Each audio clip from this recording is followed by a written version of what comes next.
نتوسل بالحبابة والبتول المستطابة والنبي ثم الصحابة فعسى دعوة مجابة. نتوسل بالحبابة والبتول المستطابة والنبي صحابة فعسى دعوة مجابة.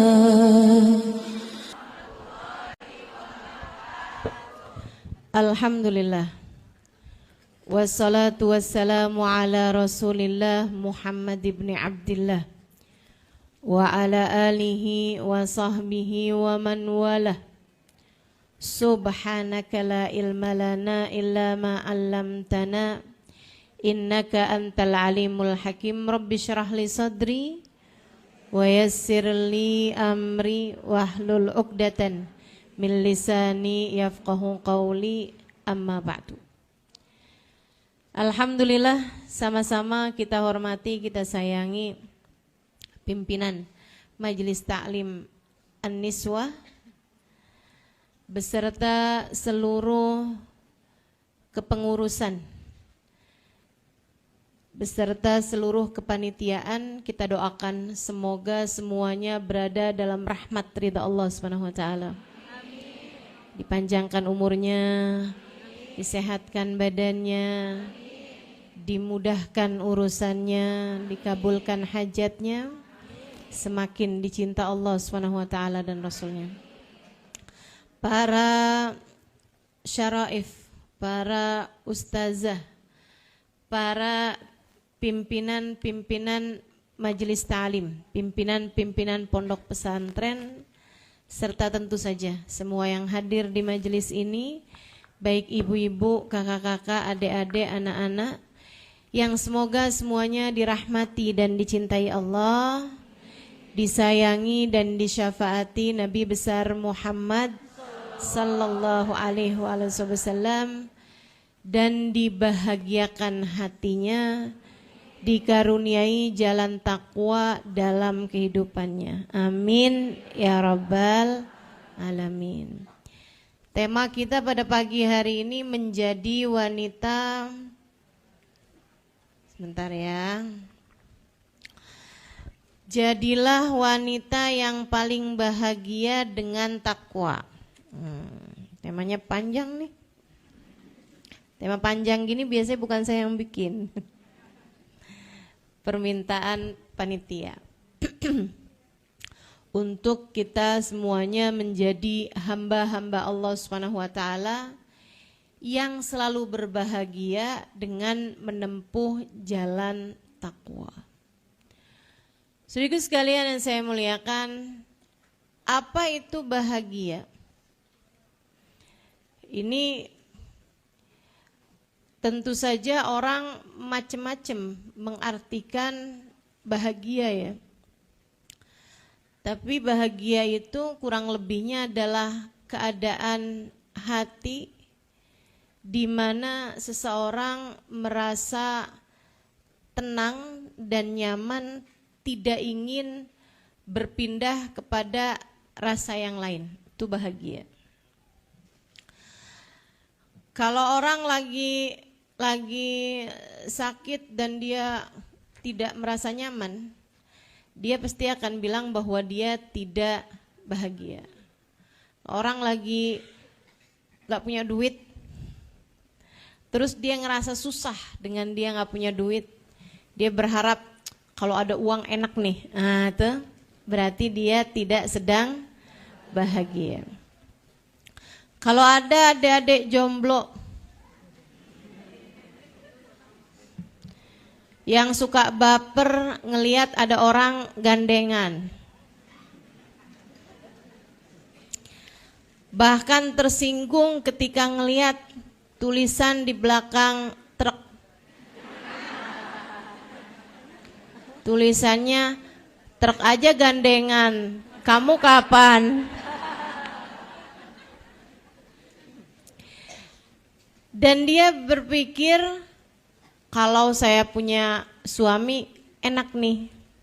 Nah, itu artinya dia adalah orang yang tidak bahagia. Jadi yang namanya bahagia itu keadaan hati di mana seseorang merasa nyaman dengan keadaannya dan tidak berharap atau tidak menginginkan untuk pindah kepada keadaan yang lain. Saudaraku sekalian saya muliakan, nah yang ngerasain bahagia itu hati. Bukan masalah di luar itu semuanya. Bahagia itu tidak terkait sama nominasi uang, nominal uang yang dimiliki seseorang. Bahagia itu tidak terkait sama wajah cantik seperti yang sering disampaikan orang. Maksudnya begini, ada banyak orang mengira bahwa bahagia itu letaknya ada pada nominal uang. Yang biasanya ngira ini adalah orang-orang yang gak punya uang. Dia kira kalau duitnya banyak, dia bahagia. Tapi orang-orang yang punya uang banyak, mereka bilangnya ternyata bahagia tidak terkait dengan uang. Sama halnya dengan ada banyak orang ngira bahwa kalau saya cantik saya bahagia. Yang ngomong gitu biasanya nggak cantik. Dia pikir kalau saya cantik nih, suami saya nggak akan cari perempuan lain. Padahal survei membuktikan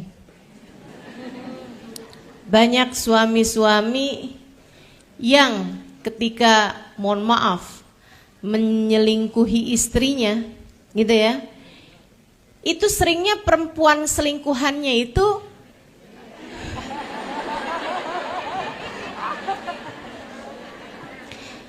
tidak secantik istri sahnya. Masya Allah. Itu menunjukkan bahwa kebahagiaan itu memang tidak terkait sama wajah gitu kan. Karena yang cantik-cantik juga bilang gitu, ternyata wajah cantik bukanlah jaminan kebahagiaan. Banyak orang mengira kalau saya jadi orang terkenal, dimuliakan orang di mana-mana, saya akan jadi seorang yang bahagia. Survei membuktikan ada berapa banyak orang-orang terkenal yang kemudian menjadi pecandu obat-obat penenang. Orang kalau minum obat penenang tuh kenapa? Ya karena nggak tenang, kan begitu? Nah, nggak tenang itu keadaan di mana dia ingin berpindah kepada keadaan yang lain. Artinya adalah bahwa dia tidak bahagia. Maaf, sebelum saya lanjutkan, itu kain biru yang di belakang itu boleh diangkat aja gak? Kesian yang di luar. Cik.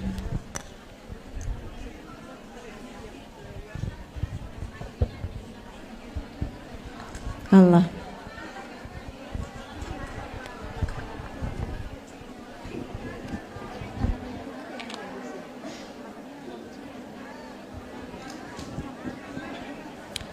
Tolong pastikan aja sama panitia yang di luar untuk tidak ada laki-laki yang melintas. Ya.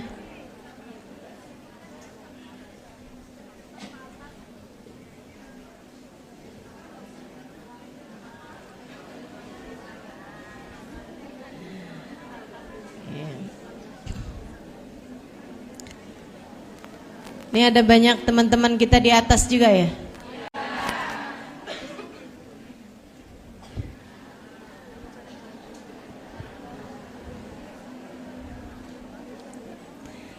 Seharusnya memang acaranya di atas karena di atas lebih luas. Tapi ya kan tahu sendiri.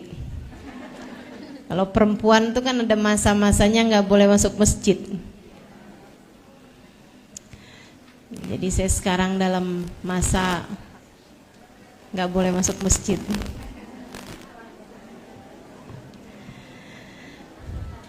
Ini banyak ibu-ibu yang bisa masuk masjid malah akhirnya jadi nggak masuk masjid. Gara-gara saya. Padahal kalau duduknya di atas malah pahalanya lebih banyak karena bisa diniatkan i'tikaf. Gimana kalau yang sekarang di bawah naik ke atas?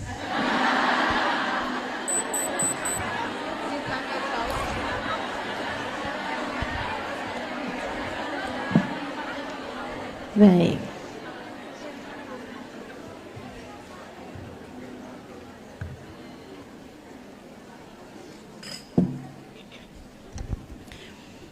Saudaraku sekalian yang saya muliakan, kembali kepada pembahasan kita nih. Artinya, bahagia itu tidak terletak pada sesuatu hal yang di luar dirimu sendiri. Bahagia itu letaknya ada pada hati kita sendiri. Bahagia kita letaknya di hati kita. Nah sekarang gimana nih caranya bikin hati jadi bahagia? Saudara sekalian saya muliakan, saya akan sampaikan kepadamu tips-tips bahagia. Jalan-jalan menuju kebahagiaan. Bukan yang disampaikan orang-orang, akan tetapi yang disampaikan oleh pencipta semua orang, Allah Subhanahu Ta'ala. Tentang cara bahagia nih gimana sih ya Allah? Engkau yang menciptakan hati kami, Engkau yang paling tahu di mana sebenarnya alamat bahagia kami.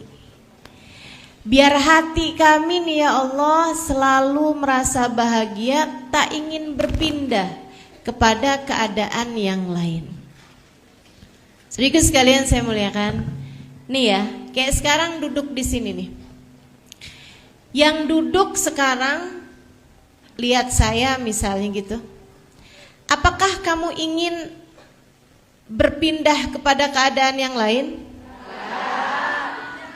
Maksudnya gini, nyesel nih duduk di sini nih, coba pulang ke rumah enak nih. Begitu? Coba saya sekarang lagi ada di dapur. Ada yang begitu? Enggak. Itu menunjukkan bahwa dirimu saat ini sedang hatinya bahagia, tak ingin berpindah kepada keadaan yang lain.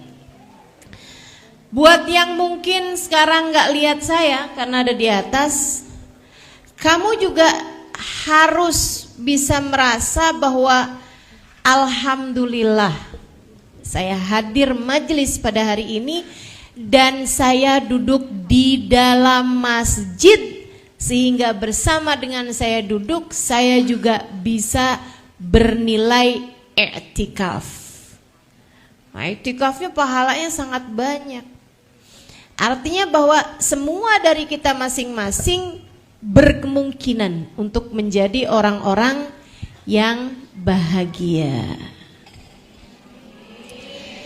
Saudara sekalian, saya akan sampaikan beberapa hal yang menurut Allah, baik disampaikan Allah secara langsung dalam Al-Quran atau melewati lisan utusannya baginda Nabi besar Muhammad, menyampaikan tentang beberapa rumus-rumus hidup bahagia. Nomor 1, terutamanya, rumus bahagia itu terdapat pada iman. Pada iman. Orang yang paling stres hidupnya adalah orang yang tidak beriman kepada Allah Tuhannya. Udah tuh, itu ibarat handphone nggak ada sinyal. Teman-teman, secanggih apapun nggak bisa dipakai. Secanggih apapun tidak terhubung dengan Allah Subhanahu wa taala, Tuhannya. Iman ini adalah perkara nomor 1 untuk membuatmu berbahagia.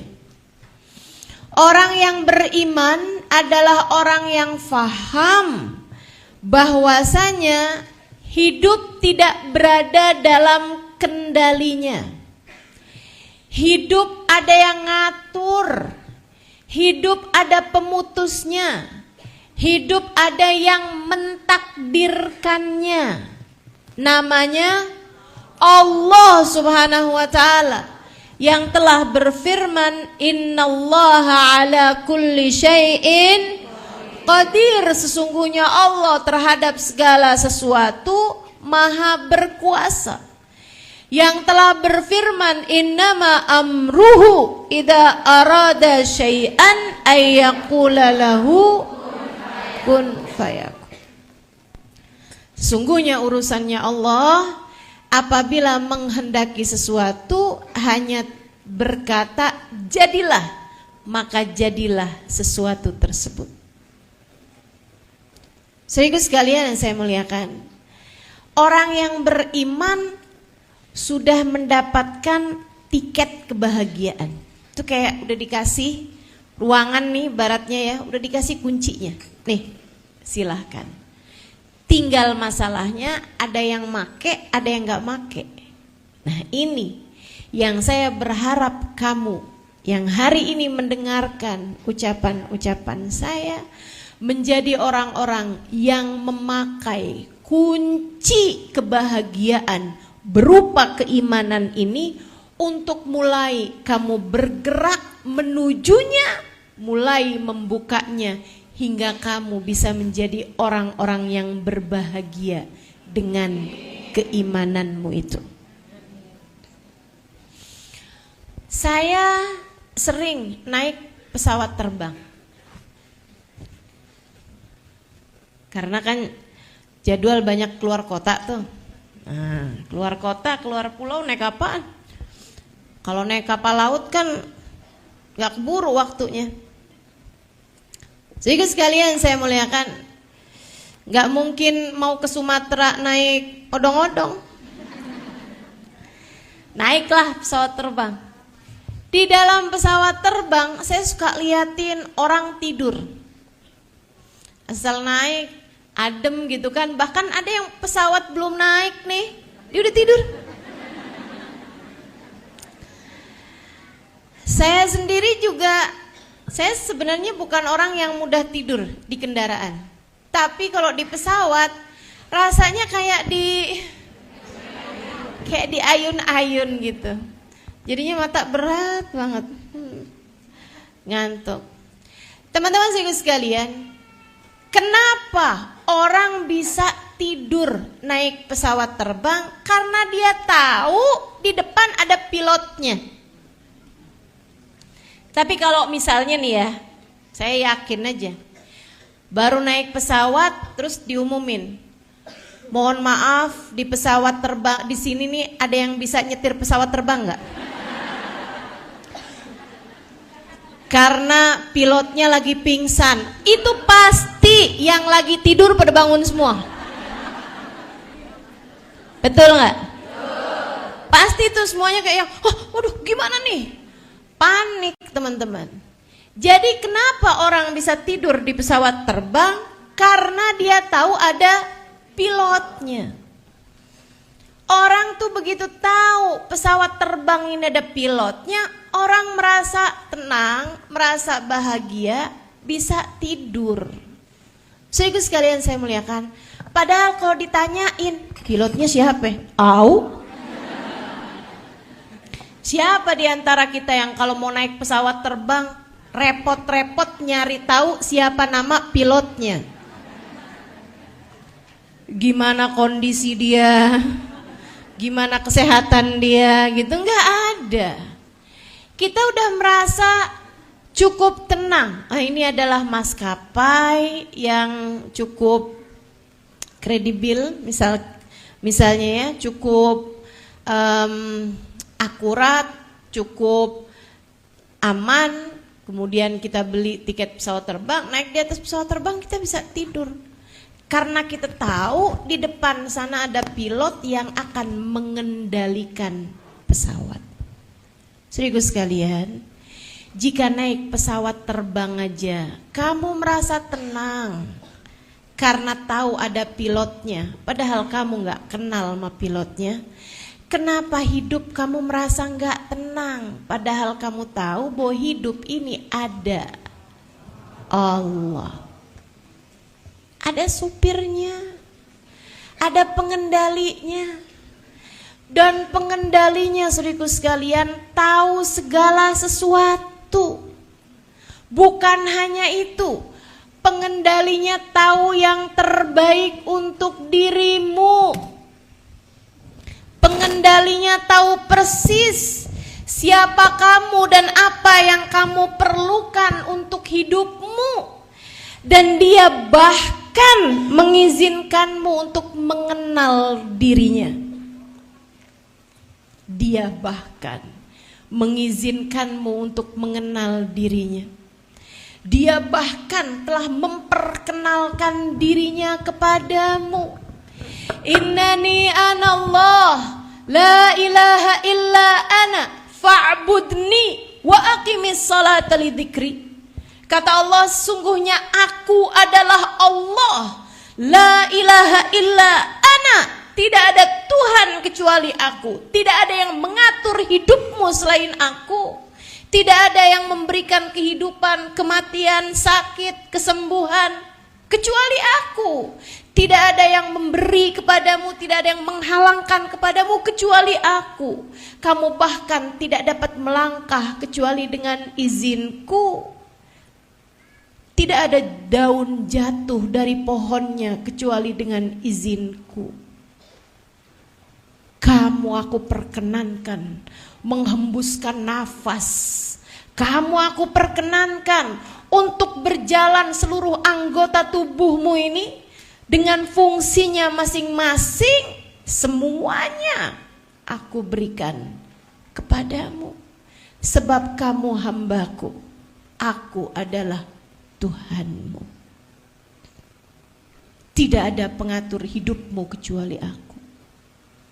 Fa'budni, maka beribadahlah kepadaku. Wa aqimis sholata lidzikri, dirikanlah sholat untuk mengingatku. Saudaraku sekalian yang saya muliakan, maka orang akan berkemungkinan hidup dengan jauh lebih tenang ketika dia beriman dan mempergunakan keimanannya untuk mengatur hatinya. Selalu ingat bahwa pengendali kehidupan, pengatur kehidupan hanya satu, namanya Allah. Tenang tuh. Maka istri-istri yang beriman faham bahwa rezeki itu bukan dari suaminya tapi dari Allah. Maka adik-adik jomblo tenang hatinya ketika dia faham bahwa jodoh dalam genggaman Allah. Maka ibu-ibu yang pada puja anak-anak perawan, anak-anak jomblo juga gak khawatir, tenang hatinya. Karena faham bahwa jodoh anaknya ada di tangan Allah. Dek, pacaran tidak mendekatkanmu kepada jodoh. Ini harus saya ulang-ulangi dimanapun. Pacaran tidak mendekatkanmu kepada jodohmu, hanya membatasi pilihanmu terhadap jodoh. Gak deketin seseorang sama jodoh. Jangankan pacaran, yang udah booking gedung, sebar undangan, batal, ada apa nggak ada? Ada kok gitu. Apatah lagi sekedar pacaran. Banyak banget pacaran 7 tahun, habis itu kawin, bukan sama dia. 7 tahun jagain jodohnya orang. Sesudah 7 tahun saya pacaran dengannya, akhirnya saya hadir juga di pelaminan sebagai tamu undangan. Pacaran tidak mendekatkanmu kepada jodoh. Jadi dek, gak usahlah pacaran. Pacaran hanya mendekatkanmu kepada dosa. Dan dosa hanya akan mendekatkanmu kepada neraka. Na'udzubillah. Berimanlah kepada Allah. Pakai keimananmu untuk menempuh jalur kebahagiaanmu. Pakai keimananmu untuk menempuh jalur bahagiamu, saudariku sekalian, dengan meyakini bahwasanya Allah lah pengendali kehidupan. Allah memang tidak akan selalu memberi apa yang kita inginkan. Akan tetapi Allah selalu akan memberi kepada kita apa yang kita butuhkan. Maka tenangkan hatimu, tenangkan jiwamu. Tapi ustazah, saya belum datang-datang juga jodohnya. Padahal saya udah minta sama Allah, ustazah. Karena Allah tahu kamu sebenarnya belum perlu. Tapi saya udah pengen. Ya lain tuh urusannya. Kan saya bilang tadi, Allah tidak selalu akan memberi padamu apa yang kamu mau, tapi Allah akan memberi padamu apa yang kamu perlu. Saya menikah udah 21 tahun ini. Dan saya belum ada keturunan. Belum ada anak. Teman-teman saya sekalian, apakah karenanya saya tidak bahagia? Saudaraku sekalian yang saya muliakan, kenapa saya tetap dapat berbahagia walaupun saya belum ada anak? Karena saya tahu Allah memberi kepada saya apa yang saya perlu, bukan apa yang saya mau. Gitu. Maka ketika doamu belum diijabah atau ketika doamu tidak diijabah Allah, kamu hanya perlu mengingatkan diri bahwa ternyata bukan di situ letak bahagiamu. Tenang aja dek. Kalau mau nyari susahnya semua orang juga susah. Kamu ngerasa, ini saya susah nih karena saya belum punya suami. Kamu pikir yang udah punya suami gak susah?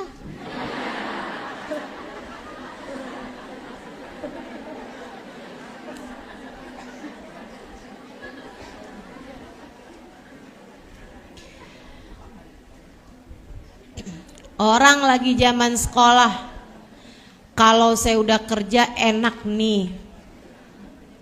Pas udah kerja, kalau saya udah nikah enak nih. Pas udah nikah, kalau saya udah punya anak enak nih. Udah punya anak, kalau anak udah gede-gede enak nih. Pas udah tua, dulu waktu zaman saya muda enak tuh kayaknya. Kapan kamu enaknya? Masya Allah. Kalau mau bicara susah, susah semua orang, gitu kan? Karena hidup memang tidak pernah ideal buat siapapun. Maka yang perlu kamu ingat untuk jadi jalan bahagiamu, Kamu ingatkan hatimu bahwa hidup ini ada pengaturnya yang sudah menentukan. Siang ini nih perlunya segini, yang ini nih perlunya ini. Maka dia memberi sesuai dengan yang kamu perlukan. Ada yang ngatur, tenang aja. Maka yang perlu kamu lakukan di atas muka bumi ini adalah mulai kenakan sabuk pengaman, tegakkan sandaran kursi, kan begitu ya. Kemudian bacalah doa Bismillah, amantu billah, tawakkaltu ala Allah, la haula wala quwata illa billahil aliyil azim. Tenangkan hatimu dan mulailah terbang. Kan begitu. Mulailah jalani kehidupan dengan tenang, dengan bahagia. Tenang, sudah ada yang ngatur. Gitu. Jadi dalam keadaan apapun kamu perlu ingatkan dirimu dengan satu hal itu. Lagi ada yang sakit, wahai hati, tenang, tenang. Ada Allah yang maha menyembuhkan. Keadaan lagi sulit, gak punya uang, wahai hati, tenang, tenang. Bersama dengan kita ada Allah. Makasih. Bersama dengan kita ada Allah yang maha mengatur kehidupan kita. Makasih. Ini kan Allah memberi saya apa yang saya perlukan.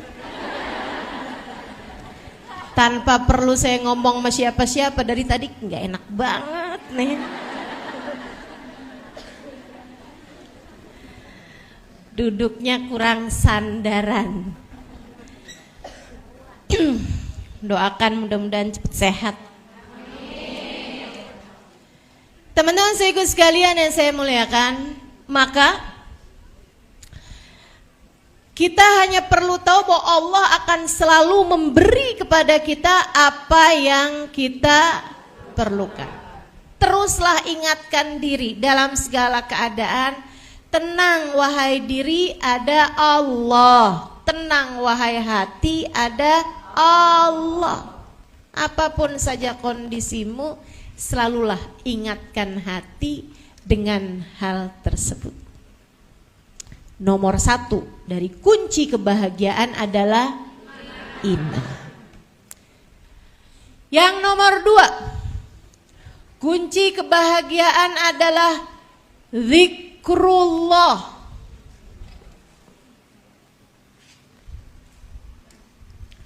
Kunci kebahagiaan adalah ingat Allah. Dengan keimanan tadi, kamu hanya perlu untuk memakai kuncinya, mengingatkan hatimu tentang Allah Subhanahu wa taala. A'udzu billahi minasyaitonir rajim. Alladzina amanu wa tatma'innu qulubuhum bidzikrillah. Ala bidzikrillahi tatma'innul qulub.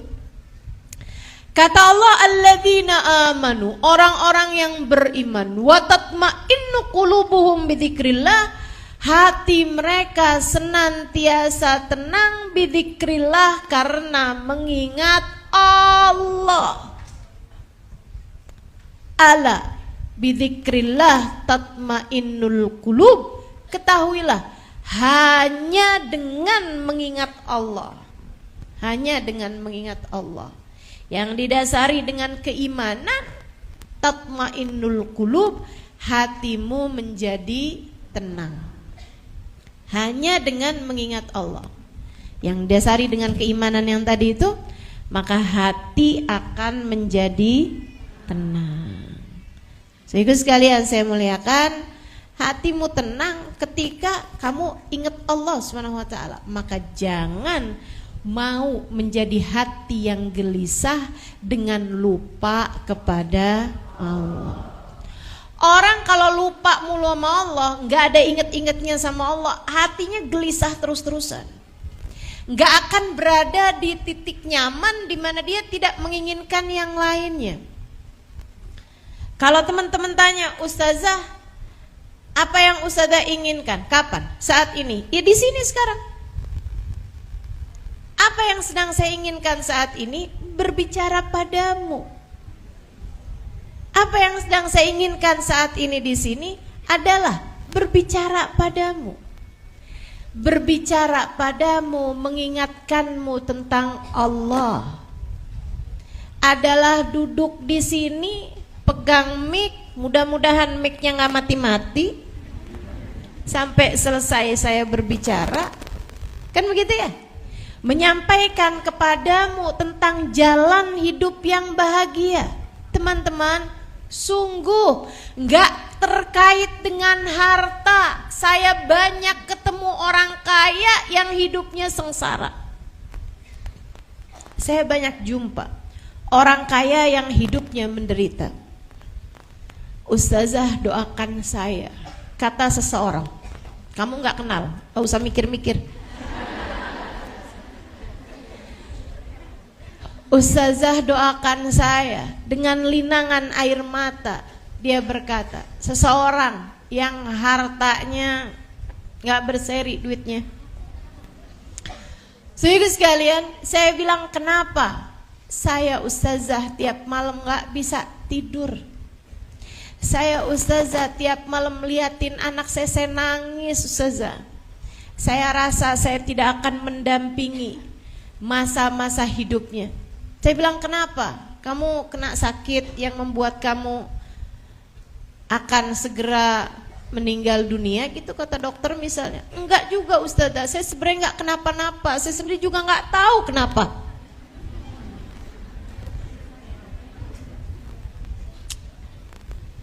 Ya Allah, ya Allah. Ada begitu banyak orang-orang di atas muka bumi ini, saudara sekalian, punya harta melimpah ruah, hidup mereka belum tentu bahagia. Yang berilmu hidupnya nggak bahagia banyak. Artis misalnya gitu ya, penyanyi, orang terkenal misalnya, yang memutuskan untuk bunuh diri, bukan satu, bukan dua teman-teman. Ada banyak di antara mereka yang seperti itu, yang kecanduan barang-barang terlarang karena merasa hidupnya sangat menderita. Ada banyak, saudaraku sekalian yang saya muliakan, orang-orang cantik-cantik, kaya-kaya yang hidupnya merasa menderita. Ada banyak di antaranya. Ada banyak. Jadi kalau kamu berpikir bahwa kalau aja saya kaya tuh saya nggak bakalan kayak gini nih, kalau aja saya cantik saya nggak bakalan kayak begini, kalau aja saya terkenal gitu, dimuliakan orang gitu, saya nggak akan kayak begini. Kamu salah alamat. Salah alamat dalam kebahagiaan. Hatimu itu loh dek, hatimu itu loh bu, kak, nak, ada dalam genggaman Allah. Dan Allah subhanahu wa ta'ala telah menyampaikan bahwasanya hatimu akan aku jadikan tenang di saat hatimu mengingat aku. Allahnya bilang begitu. Ala bidzikrillahi tatmainnul qulub. Ketahuilah, hanya dengan mengingat Allah hati merasa tenang, hati merasa bahagia. Siapa manusia yang hidupnya paling bahagia di atas muka bumi ini? Baginda kita, Nabi besar Muhammad sallallahu alaihi wasallam. Hingga dengan kebahagiaan hatinya, beliau mampu membahagiakan orang lain. Bukan satu, bukan dua, bahkan jutaan umatnya di dunia hingga kelak di hari akhirat nanti. Saudaraku sekalian yang saya muliakan, baginda kita Nabi besar Muhammad, manusia yang hidupnya paling bahagia dunia hingga akhirat. Karenanya Allah menyampaikan tentang beliau. Katanya Allah subhanahu wa ta'ala tentang Nabi Muhammad, ketika datang Tauban yang ingin bersama dengan Nabi Muhammad, Allah turunkan ayat A'udzubillahi minasyaitonirrajim.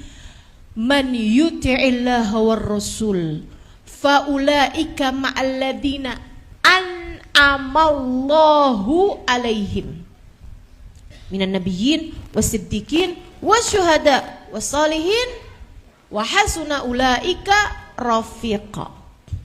Kata Allah, siapa yang taat kepada Allah, siapa yang taat kepada Rasulullah Muhammad sallallahu alaihi wasallam, kayak Thauban ini nih, faulaika ma'alladzina an'amallahu alaihim. Dia nih yang taat sama Allah dan Rasulnya akan dikumpulkan bersama dengan Nabi Muhammad. Tapi Allah ketika menyebutkan tentang Nabi Muhammad dan orang-orang bahagia yang bersama dengan Nabi Muhammad, Allah menyebutkan bahasanya an'amallahu alaihim, orang-orang yang paling nikmat hidupnya.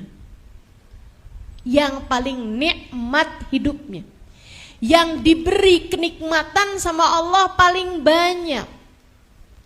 Siapa mereka? Minan nabiyyin, Nabi Muhammad dan nabi-nabi yang lain.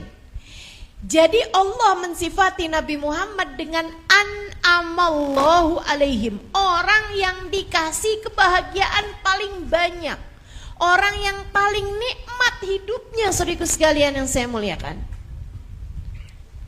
maka kalau kamu tanya siapa orang yang hidupnya paling bahagia, baginda kita Nabi besar Muhammad. Siapa orang yang dikasih nikmat sama Allah paling banyak? Nabi Muhammad sallallahu alaihi wasallam. Tapi tahukah kamu, Nabi Muhammad bahkan mengganjal perutnya dengan batu karena lapar? Tahukah kamu, Nabi Muhammad tidur di atas pelepah kurma hingga berbekas badan beliau, garis-garisnya pelepah kurma membekas di tubuh mulia beliau.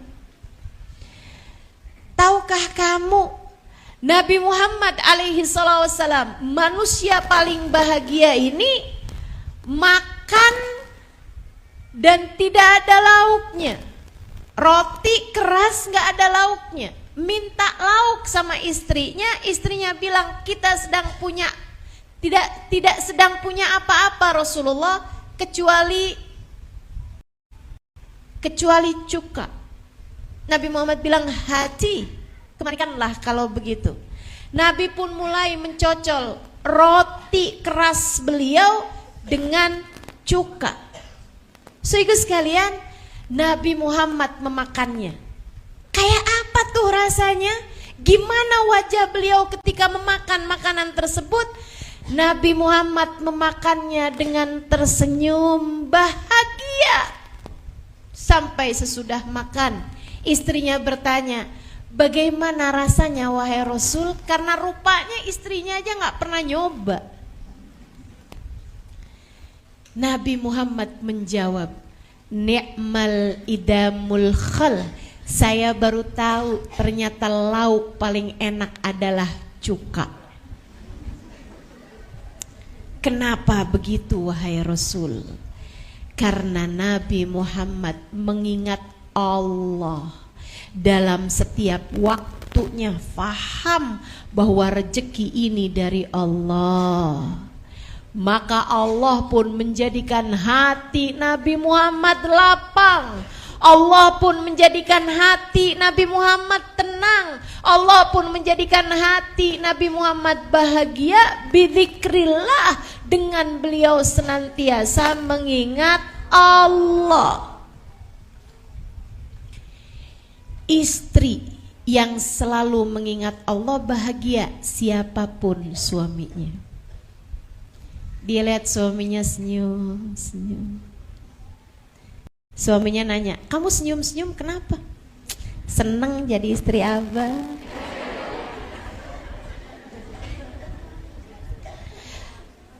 Saudara sekalian, siapapun aja suaminya, istri yang bahagia akan bahagia dan akan membahagiakan orang di sekelilingnya.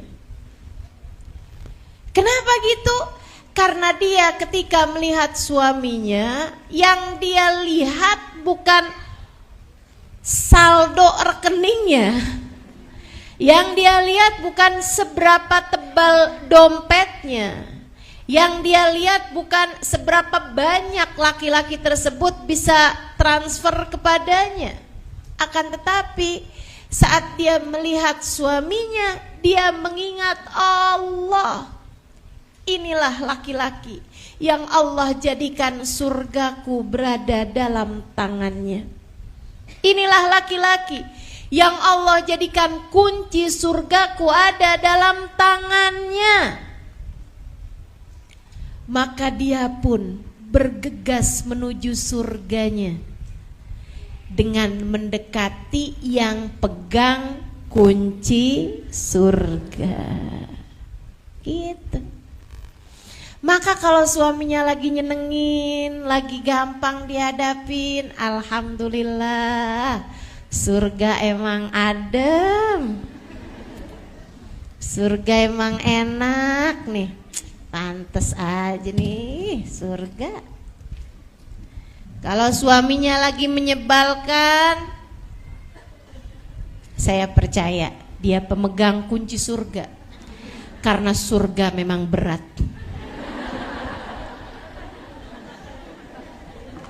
Masuk surga tuh dikirain ringan aja, berat. Makanya hadiahnya surga. Kalau ringan jalaninya, hadiahnya paling kipas angin atau Indomie sekerdus. Karena berat jalaninya, makanya hadiahnya surga. Tapi hatinya bahagia dalam segala keadaan apapun, karena dia melihat suaminya, dia ingat sama Allah. Dia lihat anak-anaknya, dia ingat Allah. Inilah anakku.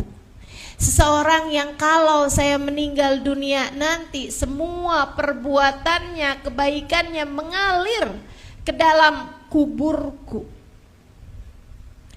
Saya akan berbuat baik padanya, mendidiknya, menyayanginya, sehingga ketika saya meninggal dunia nanti, dia tidak keberatan untuk selalu mengirimkan pahala-pahala kebaikannya ke dalam alam kuburku, dan tidak berniat untuk mengirimkan dosa-dosanya kepadaku. Gitu. Maka dia pun jagain anak-anaknya, disayangin anak-anaknya. Sebab dia tahu nilai anaknya tersebut di mata Allah untuk dirinya. Kelanjutan dari kehidupannya. Ketika kamu meninggal dunia nanti, anakmu berbuat kebaikan, pahalanya mengalir kepadamu. Anaknya berbuat dosa, dosanya pun mengalir padamu. Jika kamu sewaktu hidup di dunia ikut serta dalam menjerumuskannya ke dalam dosa tersebut. Ustazah, gak ada lah orang tua gak sayang sama anak menjerumuskannya dalam dosa. Siapa bilang? Nak, jangan pakai jilbab nak, kelihatan lebih tua. Tar aja nak. Kan mama pakai jilbab. Ya mama pakai jilbab, udah rambut mama udah setengahnya putih. Kamu kan masih bagus rambutnya, badan kamu masih bagus. Nanti kalau kamu pakai jilbab nih kelihatan lebih tua, nantinya nggak ada laki-laki yang mau sama kamu. Ada yang begitu? Ada di sini yang begitu? Yang cantik dong, biar kamu itu bisa dapetin laki-laki yang kaya-kaya gitu loh. Ada yang jualan anaknya kayak begitu? Saudaraku sekalian yang saya muliakan, nih ibu-ibu nih yang tidak paham bahwasanya anak kelanjutan perbuatanmu, Bu. Kelanjutan perbuatanmu nantinya. Kamu baru mama anggap anak yang berbakti kalau kamu udah bisa bikinin rumah buat mama ya. Di kota, mama udah bosan tinggal di kampung. Ini orang tua apa preman yang modelan begini nih? Ya Allah, ya Allah, ya Allah. Jangan salahkan siapa-siapa.